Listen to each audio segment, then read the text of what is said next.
देखो भाई, चाहे आप एक स्टूडेंट हो या फिर आप एक वर्किंग प्रोफेशनल हो, मैक्सिमम यूजर्स का जो सारा काम है वो एक 40,000 के लैपटॉप पे हो जाता है। लेकिन एक चीज माइंड में आती है कि 40,000 के लैपटॉप पे हम क्या क्या कर सकते हैं। वेब डिजाइनिंग कर सकते हो, कोई दिक्कत नहीं आएगी। अगर आपने स्टडीज या फिर स्टडीज से रिलेटेड कोई भी काम करना है, प्रेजेंटेशन बनाना है, प्रोजेक्ट्स बनाने हैं, तो सब कुछ हो जाएगा। ग्राफिक डिजाइनिंग भी कर सकते हो, स्कूल प्रोजेक्ट्स, कॉलेज प्रोजेक्ट्स या फिर वर्क से जुड़ा कोई भी टास्क है, सब कुछ। रिसर्च करनी है, कोडिंग करनी है, प्रोग्रामिंग करनी है, ये सब भी पॉसिबल है। एक और सिनारियो देखो, आजकल सोशल मीडिया का इतना ट्रेंड चल रहा है कि हर यूजर ने कभी ना कभी एडिटिंग जरूर करनी है। रील्स एडिट करनी है, यूट्यूब वीडियो बनानी है, तो बेसिक लेवल की जो एडिटिंग होती है वो इन लैपटॉप्स पे हो जाएगी और हल्की फुल्की गेमिंग भी कर सकते हो। लेकिन एक कंडीशन है, ये सब कुछ तभी पॉसिबल है जब आप अपने लैपटॉप को सोच समझ के खरीदो। अब जब मैंने खुद 25 से भी ज्यादा लैपटॉप्स को कंपेयर और रिव्यू किया, तब जाकर ये चीज क्लियर हुई कि प्रोसेसर में सबसे इंपॉर्टेंट बात ये होती है कि वो किस जनरेशन का है। लेकिन सिर्फ जनरेशन नहीं, हमें ये भी देखना होता है कि उस स्पेसिफिक प्रोसेसर को हम किसके साथ कंपेयर कर रहे हैं। अब देखो, 12th जनरेशन का जो 1215U प्रोसेसर होता है वो 1305U से बेटर परफॉर्म करता है, कोई शक नहीं। लेकिन भाई ये कंपैरिजन ही गलत है। 1215U का सही कंपैरिजन 1315U से होगा, ना कि 1305U से, क्योंकि 1305U एक छोटा प्रोसेसर है। छोटे प्रोसेसर को देख के अगर हम बाइंग डिसीजन बना लेंगे तो नुकसान होगा। अगर आप 1215U को कंपेयर करना चाहते हो तो करो 1315 से। और जब इन दोनों का कंपैरिजन सामने आता है तो साफ साफ दिखता है कि 1315 यानी 13th जनरेशन वाला प्रोसेसर टोटली अनबीटेबल है। तो सीधी सी बात है, अगर आपने इंटेल में जाना है तो i3 में सिर्फ और सिर्फ 1315U वाला वर्जन खरीदो। 12th जनरेशन का 3 भूल के भी मत खरीदना। 2025 में हमने अपने पैसे सोच समझ के खर्च करने हैं। 12th जनरेशन का i5 या i7 आपको 40,000 में मिल जाएगा और उसकी परफॉर्मेंस दमदार होगी। अब AMD Ryzen की बात करें तो Ryzen 3 तो लेना ही नहीं है, मिनिमम Ryzen 5 या फिर Ryzen 7 लेना चाहिए, वो भी लेटेस्ट सीरीज का। और ये तो सिर्फ प्रोसेसर की बात है। ऐसे ही लैपटॉप के हर एक पार्ट को मैंने खुद टेस्ट किया है, रियल वर्ल्ड में यूज किया है, तब जाकर 5 ऐसे लैपटॉप्स फाइनल किए हैं जो 2025 में आप खरीद सकते हो। सबसे पहला लैपटॉप है Asus VivoBook 15। इसका प्राइस नॉर्मली 40,000 से थोड़ा ऊपर रहता है, 2 या 43,000। लेकिन अगर आप सही कार्ड डिस्काउंट लगाते हो तो ये लैपटॉप आपको अंडर 40,000 भी मिल सकता है। इसमें i5 का 12th जनरेशन प्रोसेसर है, 1235U। इस बजट के हिसाब से ये one of the most powerful processor है। इस पर आप अपने सारे काम कर सकते हो। गेमिंग करनी है, ओकेशनल गेमिंग हो जाएगा, ग्राफिक डिजाइनिंग, वीडियो एडिटिंग, ये सब कुछ आराम से हो जाएगा। 10 कोर्स, 2 परफॉर्मेंस कोर्स और 8 एफिशिएंसी कोर्स। शानदार है भाई। इसमें 8GB रैम है, जिसमें से 4GB ऑन बोर्ड है और रैम एक्सपेंडेबल है 12GB तक। मतलब 4GB की चिप निकालकर अगर 8GB लगा दी जाए तो टोटल रैम 12GB हो जाएगी। 512 की SSD मिलती है और वो भी एक्सपेंडेबल है। 15.6 इंच की फुल HD डिस्प्ले मिलती है, 60 डिस्प्ले भी, 60 हर्ट्ज रिफ्रेश रेट के साथ। अगर आप लंबे समय तक लैपटॉप पर काम करोगे तो आपकी आंखों पर कोई स्ट्रेन नहीं पड़ेगा। मूवी देखनी हो या हल्की फुल्की गेमिंग करनी हो, सब हो जाएगा। एक और शानदार बात यह है कि इस लैपटॉप में MS ऑफिस मिलता है लाइफ टाइम वैलिडिटी के साथ में 1 ईयर का एंटीवायरस भी मिल जाता है। मैकेफी बिल्ड क्वालिटी की बात करें तो 180 डिग्री की हिंज मिलती है और मिलिट्री ग्रेड ड्यूरेबिलिटी भी है। मतलब लैपटॉप 4-5 ईयर्स आराम से चल जाएगा। थोड़ा बहुत रफ यूज भी कर लो, कोई टेंशन नहीं। Backlit keyboard, privacy shutter camera, सब कुछ दिया गया है।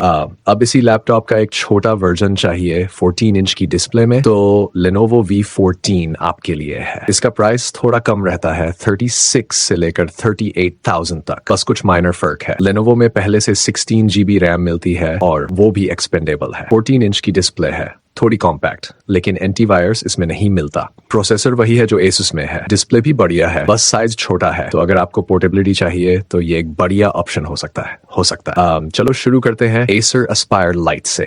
भाई मानो या ना मानो, ये लैपटॉप इस समय का सबसे ज्यादा बिकने वाला लैपटॉप है। सिर्फ 36,000 में आप 16GB रैम, वो भी 3200 MHz की डुअल चैनल DDR4 रैम। और सबसे अच्छी बात यह है कि ये रैम 32GB तक एक्सपेंडेबल है। मतलब कल को काम बढ़ जाए तो लैपटॉप तैयार रहेगा। 512GB SSD मिलती है जो फास्ट भी है और एक्सपेंडेबल भी, यानी स्पेस की टेंशन खत्म। लेकिन सुनो, असली गेम चेंजिंग चीज है इसका processor Ryzen 55625U 6 course 12 threads. अब इसी बजट में बहुत सारे लैपटॉप आपको Ryzen 37320U दे देते हैं, लेकिन उसका परफॉर्मेंस इसके आगे कहीं नहीं टिकता। करीब 60% परफॉर्मेंस देता है 5625U। सोचो यार, इतना अंतर। अब बात करें इसके डिजाइन की तो एकदम सिंपल, स्लीक और प्रोफेशनल। मेटल टॉप कवर, अच्छे पोर्ट्स और एक ऐसी टाइप सी पोर्ट जो चार्जिंग, डाटा ट्रांसफर और डिस्प्ले तीनों काम करती है। और हाँ, मिलिट्री ग्रेड टेस्टेड लैपटॉप है, मतलब 3-4 इयर्स तो बड़े आराम से निकाल देगा। डिस्प्ले की बात करें तो 15.6 इंच की फुल HD स्क्रीन है, 250 निट्स की ब्राइटनेस और 60 हर्ट्ज का रिफ्रेश रेट और रेडियन ग्राफिक्स मिलते हैं जो बेसिक डिजाइनिंग या ओकेजनल गेमिंग के लिए काफी है। इस प्राइस में इससे प्रैक्टिकल लैपटॉप मिलना मुश्किल है भाई। गो फॉर इट बिना सोचे। अब बढ़ते हैं सैमसंग गैलेक्सी बुक 4 की तरफ। भाई ये लैपटॉप ना सिर्फ एक डिवाइस है, ये स्टेटमेंट है। 40,000 के अंदर एकदम प्रीमियम लुक, स्लिम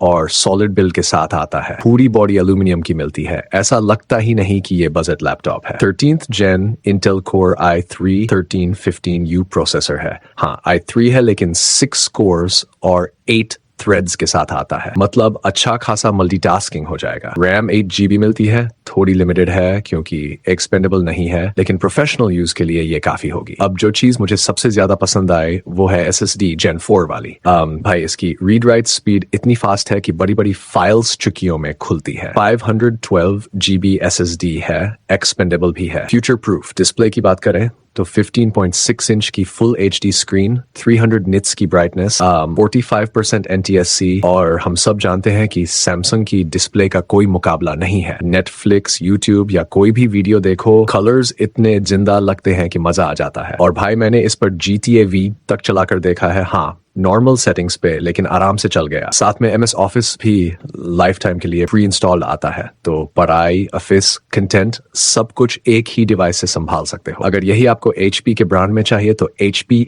15 भी है, बिल्कुल सेम स्पेक्स, बस एक फर्क है, HP वाले मॉडल में रैम एक्सपेंडेबल है, तो आप दोनों में से जो ब्रांड पसंद हो उसे ले सकते हो, कोई फर्क नहीं पड़ेगा। अब बढ़ते हैं Acer Aspire 3 की तरफ। भाई इस लैपटॉप में सबसे जबरदस्त चीज है इसका processor, Intel Core i7 1255U 10 course 12 threads, और ये आपको सिर्फ 43-44,000 के अंदर मिल रहा है। सोचो यार, i7 प्रोसेसर इस रेंज में मिलना किसी सपने जैसा है। बॉडी मेटल की है, बैकलिट कीबोर्ड है, टाइप सी पोर्ट है जो तीनों काम करता है, चार्जिंग, डाटा और डिस्प्ले, प्राइवेसी शटर वाला कैमरा है। लैपटॉप का लुक बिल्कुल मिनिमल और प्रोफेशनल। जो लोग क्लास में या ऑफिस में लैपटॉप लेकर जाते हैं ना उनके लिए एकदम परफेक्ट। 16 GB है लेकिन नॉन एक्सपेंडेबल। 512G SSD है, वो एक्सपेंडेबल है। डिस्प्ले साइज 14 इंच है लेकिन IPS पैनल है भाई, और इस बजट में IPS पैनल मिलना बहुत रेयर है। जब आप नेटफ्लिक्स या मूवीज देखोगे ना तो इसका रियल डिफरेंस खुद देखने को मिलेगा। कलर्स ब्राइट, ब्लैक्स गहरे, एकदम इमर्सिव एक्सपीरियंस। इंटेल के UHD ग्राफिक्स मिलते हैं, और हाँ बेसिक गेमिंग या थोड़ी बहुत फोटो एडिटिंग वगैरह तो आराम से हो जाएगी। तो भाई बात सीधी है, अगर आपको बजट के अंदर एक ऐसा लैपटॉप चाहिए जो दिखने में भी प्रोफेशनल हो, परफॉर्मेंस में भी तेज और यूज के हिसाब से लॉन्ग टर्म वैल्यू दे, तो इन तीनों ब्रांड्स Acer, Samsung, HP में से कोई भी ले लो, लेकिन आंख बंद करके नहीं, समझदारी से। जो आपके काम को पूरा करे उसे चुनो। अब बात करते हैं Lenovo V15 की। भाई इस प्राइस रेंज में तो इसने कमाल ही कर दिया है। सिर्फ 40,000 के अंदर आपको Ryzen 7 प्रोसेसर मिल रहा है, वो भी 7730U। क्या बोलूं यार, जितने भी प्रोसेसर हमने आज की वीडियो में देखे हैं ना, उन सब के मुकाबले ये सबसे ज्यादा पावरफुल है, सच में सबसे पावरफुल। मैं कितनी वीडियो में पहले भी बोल चुका हूँ भाई। Ryzen 7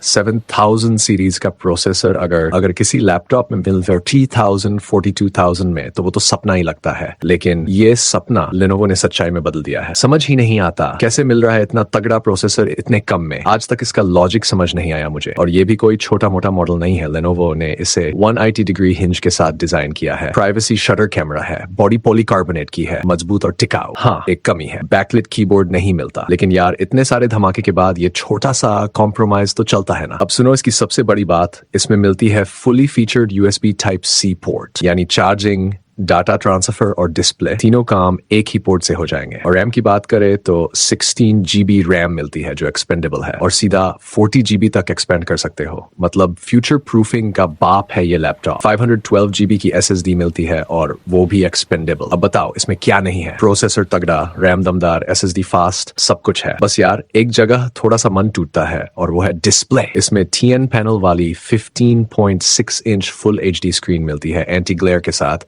लेकिन अगर IPS पैनल होता ना तो भाई ये लैपटॉप सीधा गेम चेंजर बन जाता। फिर कोई टक्कर ही नहीं थी मार्केट में इसकी। लेकिन अभी भी डेली टास्क्स जैसे office work, online classes, coding या वीडियो देखना सब कुछ स्मूथली कर सकते हो इस पर। हाँ, अगर आप कलर ग्रेडिंग, डिजाइनिंग या हाई कलर एक्यूरेसी वाले काम करना चाहते हो तो फिर ये डिस्प्ले थोड़ा लिमिटेड लग सकती है, क्योंकि TN पैनल का यही माइनस पॉइंट है। कलर एक्यूरेसी कम होती है और व्यूइंग एंगल भी थोड़ा सा डाउन रहता है। डिस्प्ले में 60 हर्ट्ज का रिफ्रेश रेट है और रेडियन ग्राफिक्स भी मिलते हैं। अब गेमिंग की बात करें तो भाई मैं खुद GTA V खेल चुका हूँ इस पर फुल HD पर हाई सेटिंग्स पे, और 40-45 Fs मिल जाते हैं बड़े आराम से। इतना स्मूथ एक्सपीरियंस की मजा ही आ गया यार। और हाँ, MS ऑफिस भी लाइफ टाइम के लिए प्री इंस्टॉल मिलता है, तो काम के लिए एकदम परफेक्ट पैकेज है ये लैपटॉप। तो भाई इन पांचों में से जो भी आपकी जरूरत और पसंद के हिसाब से फिट बैठे उसे उठा लो बिना देर किए। सबकी अपनी खासियत है, अब फैसला आपका है। आपको कौन सा सबसे ज्यादा पसंद आया कमेंट सेक्शन में मुझे जरूर बताना। और अगर कोई सवाल रह गया हो या किसी लैपटॉप को लेकर कंफ्यूजन हो तो वो भी पूछ लेना यार, मैं पूरा क्लियर कर दूंगा। That's all for this video guys. Thank you for watching the video. Peace.